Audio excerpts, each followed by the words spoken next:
Hello friends, நான் Tamilarasan. Welcome to stock hub. நம்மளோட YouTube சேனல்ல தினமும் ஷேர் மார்க்கெட் கோர்ஸ் அப்லோட் பண்றாங்க. இன்னைக்கு அதுல 85வது சாப்டர் வந்திருக்கோம். இன்னும் 15 சாப்டர் போச்சுன்னா இந்த கோர்ஸ் கம்ப்ளீட் ஆயிரும். நிறைய பேருக்கு வந்து ஷேர் பண்ணுங்க. நீங்க வெளிய ஒரு 15,000 25,000 ஏன் 50,000 கொடுத்தாலும் இந்த மாதிரியான ஒரு ஃபுல் பிளேஜ்டு கோர்ஸ் கிடைக்காதுங்க. ஸோ யூஸ் பண்ணிக்கோங்க. இது வந்து ஒரு ஸ்விங் ட்ரேடிங்கான கோர்ஸ். அது மட்டும் இல்லாம பிகினர் டு மாஸ்டர் ட்ரேட்ன்ற லெவலுக்கு நம்ம இதை வந்து டிசைன் பண்ணியிருக்கோம். ரொம்ப யூஸ்ஃபுல்லா இருக்கும். நம்ம பிகினிங்ல இருந்து ஷேர் மார்க்கெட்னா என்ன, அதில் எப்படி ட்ரேட் பண்ணணும், நம்மளுடைய பணம் எப்படி ஒரு ஷேராக மாறுது அப்படிங்கிற எல்லா விஷயத்தையும் பார்த்துருந்தோம். ஒரு இண்டிகேட்டர் கன்ஃபர்மேஷன், கேனஸ்டிக் கன்ஃபர்மேஷன் அப்படின்னு பார்த்தோம். அதுக்கப்புறம் பார்த்தீங்கன்னா லாஸ்ட் ஒரு சாப்டர்ல பொசிஷன் சைசிங்கை பற்றி பார்த்தோம். இப்போ ஸ்டாப் லாஸ் அண்ட் டார்கெட் எப்படி நம்ம வந்து யூஸ் பண்ணணும் அப்படிங்கிறத பார்க்கலாம். இப்போ இதை ஏன் ஒரு தனி சாப்டர்ல நான் சொல்றேன், ஏன்னா ஒவ்வொரு பேட்டர்ன் எடுக்கும்போது நான் சொன்னேன் இந்த இடத்துல வந்து ஸ்டாப் லாஸ் இருக்கு, இந்த இடத்துல டார்கெட் எடுக்கணும், இந்த மாதிரி விஷயங்களை வந்து நான் சொன்னேன். பட் இருந்தாலும் தனியாக சொல்றதுக்கான விஷயம் என்னன்னா, நீங்க என்னதான் ட்ரேடிங் செட்டப் எல்லாமே கரெக்டாக வச்சாலும் ப்ராஃபிட் புக் பண்ற ஸ்டேஜ் தெரியலன்னா அது வந்து உங்களுக்கு ஒரு மிகப்பெரிய ஒரு பின்னடைவா ஏற்படும். ஸோ அதை தவிர்க்கிறதுக்காக தான் தனியா ஒரு சாப்டர் சொல்லியிருக்கேன். ஃபர்ஸ்ட், ஸ்டாப் லாஸ்ங்கிறது ரொம்ப ஈஸியான கான்செப்டுங்க. நம்ம ஒரு கேண்டில்ல வந்து என்ட்ரி எடுக்கிறோம். இது வந்து ஒரு பிரேக் அவுட்டா இருக்கலாம், இல்லைன்னா ஒரு ரிவர்சலா இருக்கலாம். இந்த மாதிரி எடுக்கும்போது இதோடைய எட்ஜில் வந்து ஸ்டாப் லாஸ் எடுக்கிறோம், ஸ்டாப் லாஸ் வைக்கிறோம். நிறைய தடவை இது நமக்கு யூஸ் ஆகும். சில நேரங்களில் என்ன ஆகும்னா, இன்ஸ்டிடியூஷனல் பையர்ஸ் உள்ள வரும்போது அவங்க முடிஞ்ச அளவுக்கு ஷேர்ஸை வாங்கணும்னு ஆசைப்படுவாங்க. இப்போ 1,00,000 பங்குகள் ஒரு பங்குல வந்து வித்துட்டு இருக்காங்க அப்படிங்கும்போது ரிட்டர்ன் இன்வெஸ்டர்ஸ்க்கு அது ஒரு நல்ல ஒரு ஆப்பர்ச்சுனிட்டியா இருக்கு தெரிஞ்சதுன்னா வாங்குவாங்க. ஸோ ஒரு 80,000 பங்குல வாங்கிட்டாங்க. இன்ஸ்டிடியூஷனல் பையர்ஸால இன்னும் என்ன வாங்க முடியும், மீதி இருக்கிற 20,000 பங்குகளை தான் வாங்க முடியும். ஸோ அவங்க வந்து ஒரு பிளான் பண்ணுவாங்க, எப்படியாவது ரிட்டர்ன் இன்வெஸ்டர்ஸை வந்து செல் பண்ண வச்சு பேலன்ஸ் இருக்கிற மெஜாரிட்டி ஆஃப் ஷேரை நம்ம வாங்கணும் அப்படின்ட்டு. ஸோ அந்த நேரத்தில் ஒரு ஃபேக்கான நியூஸை சொல்லலாம், இல்லைனா அவங்க வந்து ஷார்ட் செல் வந்து அதிகமாக பண்ணலாம், அதிகமான மார்ஜின் எடுத்து அதிகமான ஷார்ட் செல் பண்ணி ஷேரை வந்து கீழே கொண்டு வரலாம். இப்படி பண்ணும்போது ஸ்டாப் லாஸ் நமக்கு ஆட்டோமேட்டிக்காக ட்ரிகர் ஆயிரும். ஏன்னா இன்ஸ்டிடியூஷனல் பையருக்கும் மியூச்சுவல் ஃபண்ட் மேனேஜர்ஸ்க்கும் பேங்க்ஸ்க்கு கூட ரிட்டெயில் இன்வெஸ்டர்ஸ் எங்க ஸ்டாப் லாஸ் வச்சிருப்பாங்கன்றது தெரியும். ஸோ அதனால அந்த ஸ்டாப் லாஸ் ஹிட் ஆகுற அளவுக்கு அந்த ஷேரை வந்து நல்லா பிளஞ்சு பண்ணுவாங்க. நம்ம என்ன நினைப்போம், ஸ்டாப் லாஸ் ஹிட் ஆயிடுச்சு வெளியே வந்துடலாம். ஏன்னா ஒரு டிசிப்ளினான ட்ரேடர் ஸ்டாப் லாஸ் ஹிட் ஆனால் வெளியே வந்துடணும். ஸோ அப்படி ஹிட் பண்ண வச்சிருவாங்க. ஸோ நம்மளுக்கு ஹிட் ஆகிட்டு நம்ம வெளியே வந்துடுவோம். ஸோ நம்ம வெளியே வந்ததுக்கு அப்புறம் நம்ம வித்த ஷேர்ஸை அவங்க வாங்கி லாங் டேர்ம் ஹோல்டு பண்ணுவாங்க. இதனால தான் நம்ம ஸ்டாப் லாஸ் ஹிட் ஆனதுக்கு அப்புறமும் நிறைய ஷேர்ஸ் ஒரு பெரிய ரேலி, அதாவது மேசிவ் ரேலியை வந்து கொடுக்குது. ஸோ இதுல இருந்து எப்படி தப்பிக்கிறது அப்படின்றது பார்த்தீங்கன்னா வேற வழி கிடையாது. ஸோ இதுக்கெல்லாம் நம்ம யோசிச்சுட்டு ஸ்டாப் லாஸை தள்ளி போட்டோம்னா பெரிய பிரச்சனை நமக்கு தான். ஏன்னா அது ரேரா சில இடங்களில் நடக்கக்கூடியது. அதை நம்பிட்டு நம்ம வந்து ஸ்டாப் லாஸ் இல்லாம ட்ரேட் பண்ண முடியாது. பட் அதுல இருந்து தப்பிக்கிறதுக்கு ஒரு வழி என்னன்னு பார்த்தீங்கன்னா நான் சொல்றேன். இப்படி வந்து ஒரு பேட்டர்ன் போயிட்டு இருக்கு. இந்த இடத்துல கேண்டில் வந்துருச்சு. நீங்க என்ட்ரி அடிக்கிறீங்க. ஷேர் வந்து அடுத்த ஒரு 5% போயிட்டு அப்படியே ஒரு 10% ட்ராப் ஆகி நிற்குது. ஃபர்ஸ்ட் விஷயம், இந்த ஸ்டாப் லாஸ் ஹிட் ஆகும்போது நீங்க ஸ்டாப் லாஸ் பாயிண்ட் வச்சிருந்தீங்க இல்லையா, இந்த பாயிண்ட்டுக்கு கீழே அந்த கேண்டிலோட பாடி க்ளோஸ் ஆயிருக்கான்னு பார்க்கணும். ஏன்னா நிறைய பேர் இதுதான் வந்து ஸ்டாப் லாஸ் பாயிண்ட் அப்படின்னா இந்த இடத்துல விக் தான் வந்திருக்கும், பாடி அந்த லைனுக்கு மேலே இருக்கும். ஸோ இப்படி இருக்கும்போது எக்ஸிட் ஆயிடுவாங்க. அப்படி பண்ணக்கூடாதுங்க, வெயிட் பண்ணணும். பாடி வந்து இந்த ஒரு ஸ்டாப் லாஸ் லைனுக்கு கீழே இப்படி முழுசா வந்து க்ளோஸ் ஆகும். அப்படி க்ளோஸ் ஆகும்போது ஸ்டாப் லாஸ் ஹிட் பக்காவா ஹிட் ஆயிருச்சு, வெளியே வந்துடலாம். பட் அந்த ஷேர் திருப்பி மேலே போகும்போது அதை வந்து நீங்க என்ட்ரி எடுத்தீங்கன்னா ப்ராஃபிட் பண்ணலாம். திருப்பி போகிறது எப்படி கன்ஃபார்ம் பண்ணணும் அப்படின்னா, இங்க பாத்தீங்களா பங்கு வந்து ஒரு 100 ரூபாயில பிரேக்கர் கொடுத்தது, 120 ரூபா வரைக்கும் உயர்ந்தது. அதுக்கப்புறம் ஸ்டாப் லாஸ் ஹிட் ஆயிருச்சு. மீண்டும் பங்கு மேலே போகும்போது 120 ரூபாய்க்கு மேலே போச்சு அப்படின்னா ரீஎன்டர் பண்ணணும். 120க்கு மேலே ரீஎன்டர் பண்ணும்போது மீண்டும் அந்த மொமெண்டம் வந்து கிடைச்சிருது. ஸோ கெய்னிங் மொமெண்டம், அந்த மொமெண்டம் வந்ததுன்னா மீண்டும் பங்கு மேலே போகும். அந்த இடத்துல நம்ம வந்து ஹோல்டு பண்ணி ப்ராஃபிட் எடுத்துக்கலாம். இப்படிதான் ஸ்டாப் லாஸ் இங்க ஒர்க் ஆகுது. ஸ்டாப் லாஸ் நீங்க வச்சு பண்ணுங்க. ட்ரிகர் ஆனாலும் அதை வாட்சஸ்ல போட்டுட்டு ஒரு வாரத்துக்கு வாட்ச் பண்ணுங்க. அதுல ஏதாவது மொமெண்டம் வந்தது அப்படின்னா ஏன் வந்திருக்கு அப்படின்னு அப்போ புரிஞ்சுக்கலாம் இது இன்ஸ்டிடியூஷனல் பையர்ஸ் உடைய ஒரு பிளே. இல்ல அது வந்து ஜெனுவனா ஸ்டாப் லாஸ் வந்து ஹிட் பண்ணி கீழே போனாலும் ஓகே தான். பட் நம்ம ஏமாறாம நம்ம ப்ராஃபிட் பண்றதான் பார்க்கணும். இது வந்து ஸ்டாப் லாஸ்ல இருக்கக்கூடியது. அண்ட் தென் ரைட்லிங் ஸ்டாப் லாஸ், சரி, ட்ரெயிலிங் ஸ்டாப் லாஸ் அப்படின்னு சொல்லுவாங்க. அப்படின்னா என்னன்னு பார்த்தீங்கன்னா ஃப்ரெண்ட்ஸ், இப்போ ஒரு கேண்டில்ஸ் வந்து ஏறிட்டே போகுது. ஒரு கட்டத்துல இன்வெர்டட் ஹேமர் வந்து பக்கத்துல ஒரு பீரிஷ் கேண்டில் வந்ததுன்னா இது ரிவர்சல். ஸோ இந்த இடத்துல நம்ம ட்ரேடை வந்து க்ளோஸ் பண்ணிட்டு வெளியே வந்துடணும்.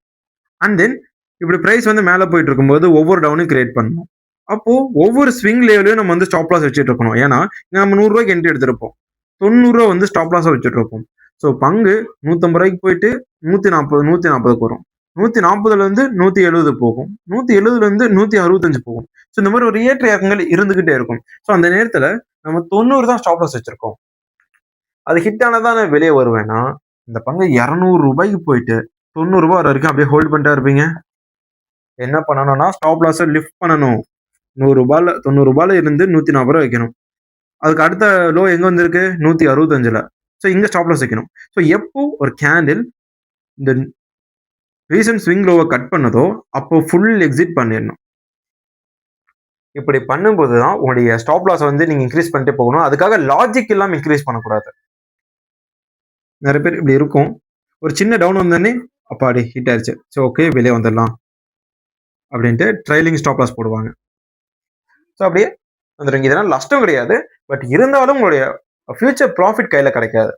கொஞ்சம் குழப்புற மாதிரி இருந்ததுன்னா மறுபடியும் வீடியோவை ஃபர்ஸ்ட் வந்து பாருங்க. இப்போ டார்கெட், உங்ககிட்ட என்னதான் தங்கமான ஒரு ஸ்ட்ராட்டஜி இருந்தாலும், நல்ல என்ட்ரி பாயிண்ட் எடுத்து நீங்க ப்ராஃபிட் பண்ணிட்டே இருந்தாலும் உங்களுக்கு டார்கெட்டை புக் பண்ண தெரியணும். ஸ்விங் ட்ரேடரை விட்டுருங்க. ஸ்விங் ட்ரேடர் வந்து ஒரு 8% 10% வச்சிருப்பாங்க. பட் அந்த 8 to 10% அவங்க ப்ராஃபிட் எடுத்தாதான் உங்களுக்கு ப்ராஃபிட். இந்த ஃபிளாக் பேட்டர்ன் இருக்கு, சிமெட்ரிக்கல் ட்ரையாங்கிள் பேட்டர்ன் இருக்கு, சேனல் பேட்டர்ன் இருக்கு, வெஜ் பேட்டர்ன் இருக்கு. இந்த மாதிரி பேட்டர்ன்ஸ்ல பிரச்சனையே கிடையாதுங்க. இந்த மாதிரி பேட்டர்ன்ஸ்ல இந்த ரெசிஸ்டன்ஸ் சப்போர்ட் இருக்க டிஸ்டன்ஸே இங்க வந்து டார்கெட்டா ஆக்ட் ஆகும். ஸோ இதுல இந்த டார்கெட்டை வந்து நம்ம ஈஸியா வந்து ஃபிக்ஸ் பண்ணிடுவோம்.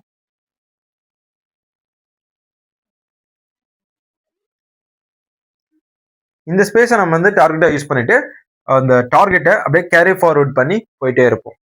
பட் இதை தாண்டி நிறைய சப்ளை பிரேக் அவுட்டு, டிமாண்ட் ஜோன break out, smart money area, இந்த மாதிரி நிறைய ஏரியா இருக்கு. அந்த மாதிரி ஏரியாக்கள்ல நம்ம எப்படி ப்ராஃபிட் புக் பண்ணணும்னா, ஃபர்ஸ்ட் நீங்க ஒரு ரூல் வச்சுக்கோங்க. 8% வந்தா நான் 50% ஸ்டாக்கை வந்து ப்ராஃபிட் புக் பண்ணிடுவேன் அப்படின்ட்டு. இது புரியாது, அதுக்கு நான் தெளிவா சொல்றேன். நீங்க 10%, அதாவது சாரி 10 பங்குகள் ஒரு இடத்துல வாங்கியிருக்கீங்க ஒரு பங்குல, ஓகேவா? அது வந்து 10% உயர்ந்துருச்சு. உயர்ந்ததுக்கு அப்புறம் 10 பங்குல 50% எது? 5 ஷேர்ஸ். 5 ஷேர் வந்து நீங்க வித்துட்டு வெளியே வந்துடணும். அப்படி பண்ணும்போது மீதி 50 நீங்க எவ்வளவு நாள் வேணா ஹோல்டு பண்ணலாம். ஈவன் அது திரும்பி வந்து ஸ்டாப் லாஸ் ஹிட் ஆனாலும் உங்களுக்கு பெரிய பிரச்சனை கிடையாது. ஏன்னா நீங்க போட்ட ஒரு அமௌண்ட்ல இருந்து அந்த கேபிட்டல்ல இருந்து ப்ராஃபிட்டை எடுத்துட்டீங்க. ஸோ முழுசா நஷ்டமானாலும் உங்களுக்கு பிரச்சனை கிடையாது. ஸோ அதனால புக் 50% ப்ராஃபிட் அட் 10%. இது வந்து ஒரு பேசிக் ரூலா வச்சுக்கோங்க. முடிஞ்ச அளவுக்கு ஒரு லாபத்தை உங்க போர்ட்ஃபோலியோல ஆட் பண்ணுங்க. அண்ட் ரெஸ்ட் ஆஃப் த குவான்டிட்டியை நீங்க 20% 30% போகிறதுக்கு நினைக்கிறீங்களா, போகட்டும், அது வரைக்கும் ஹோல்டு பண்ணலாம். பட் ஃபர்ஸ்ட் ஒரு 10% உங்க போர்ட்ஃபோலியோல லாபத்தை இழுத்துருங்க. ரெண்டாவது, ட்ரெண்ட் ரிவர்சல் பார்க்க கத்துக்கங்க. ட்ரெண்ட் ரிவர்சல் ஆகிறதுக்கு சில கேண்டில்ஸ்டிக்ஸ் பேட்டர்ன்ஸ் இருக்கு. இல்லைன்னா மூவிங் ஆவரேஜை யூஸ் பண்ணலாம், இல்லை வால்யூம் யூஸ் பண்ணலாம். ஸோ இந்த மாதிரி ஏதாவது ஒன்று யூஸ் பண்ணி ட்ரெண்ட் ரிவர்சலை கன்ஃபர்மேஷன் பண்ணிட்டு நம்ம வந்து எக்ஸிட் பண்ணிடலாம்.